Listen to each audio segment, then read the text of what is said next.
बिस्मिल्लाहिर्रहमानिर्रहीम। अस्सलाम वालेकुम या अली मदद।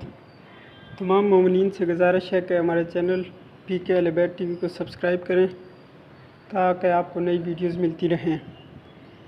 आज हम बात करेंगे कि जिस्म के बाल साफ़ करने के अहकाम क्या हैं, कौन कौन से बाल साफ़ करने चाहिए, कितने दिन बाद साफ़ करने चाहिए, बाल साफ़ करने के क्या अहकाम हैं।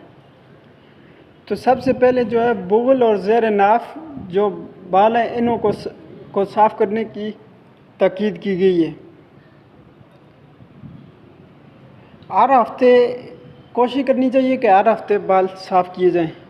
अगर नहीं तो फिर 15 दिन, नहीं तो 20 और ज़्यादा से ज़्यादा 40 दिन तक बालों को साफ़ करना चाहिए। अगर 40 दिन से ज़्यादा हो जाते हैं तो इससे आपकी नमाज भी नहीं होगी। हत्ता कि रवायत में है कि कर्ज़ भी उठाना पड़े तो कर्ज़ लेकर भी आप इनकी सफाई करें।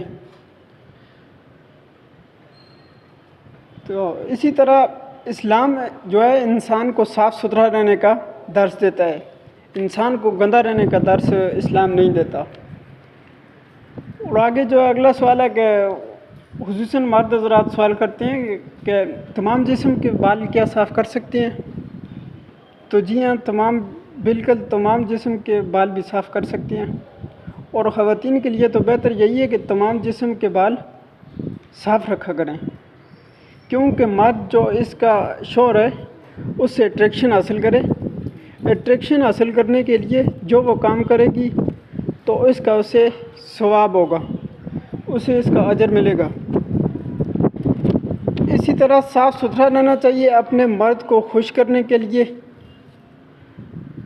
और ये फिर सवाल दूसरा मर्द करते हैं कि गर्दन से नीचे वाले हिस्से के बाल साफ़ करने के बारे में क्या हुक्म है।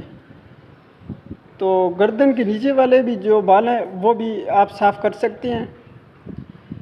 ये आइमा तायरीन रवायात में मिलता है कि आइमा तायरीन भी ये तमाम जिस्म के बाल साफ़ करते थे और वो नूरा लगाते थे। नूरा एक ख़ास किस्म का पत्थर है जिसको पीस कर बनाया जाता है। अगर वो नहीं है तो जो भी चीज़ भी है वो आप इस्तेमाल कर सकते हैं।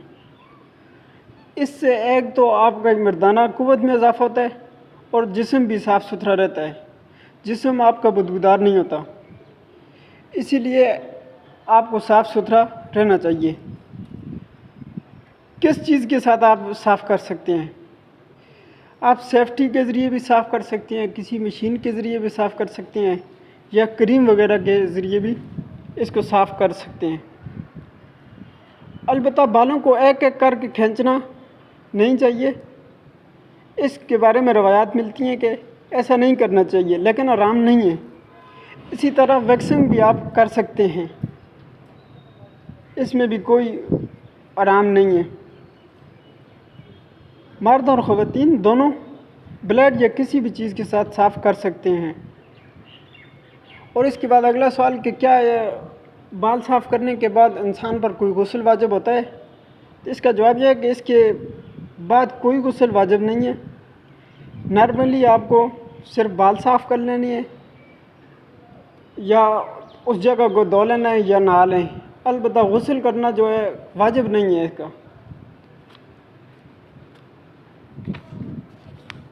तमाम मोमिनीन से दरख्वास्त है कि चैनल को लाजमी सब्सक्राइब करें और वीडियो अच्छी लगे तो लाइक और शेयर ज़रूर करें। शुक्रिया।